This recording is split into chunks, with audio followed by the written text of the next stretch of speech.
A few years ago, I hit my breaking point in terms of Wi-Fi money.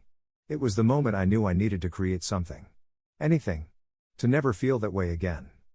It led to me abandoning my friend in South America and holed up in my apartment in panic. A decision that strained the relationship with my best friend for years. Let's start at the beginning. I was working in an environment that was stressful to say the least. A place where people had panic attacks that sent them to the hospital and others just quit on the spot.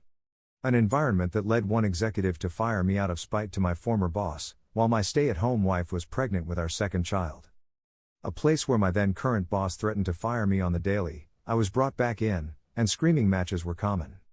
It was a great environment to be in. A really cut-your-teeth type of place. Before the company went to complete shit, I had planned a 2-week trip to South America with 2 friends.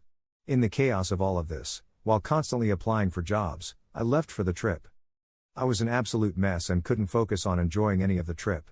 5 days in, at around midnight, I couldn't sleep. As we all do, I opened up Twitter. There it was. Yet another tweet from @Bow-Tied Bull talking about starting your own internet business. It was all I could think about. Get another job to get out of this situation before I was fired again. And make sure I was never in this situation again.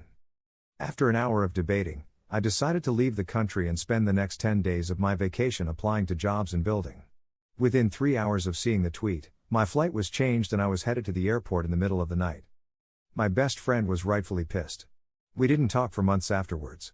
After a layover in Lima, I was back at my apartment. Alone. Scrambling. Find another job and build something to make more money. I wish that project ended up as a success story. It didn't. What it did do was light a fire to figure this out. That's when my real learning started. When I started testing how to rank a site. When I learned why being a good employee never leads to freedom. Just more handcuffs. So why am I telling this to you, internet stranger? Some of you will be in this situation in the near future. Like you, I also thought that it could never happen to me. By the time that it does, it'll be too late to start. Start now. bowtiedapossum.substack.com/p/yourpath2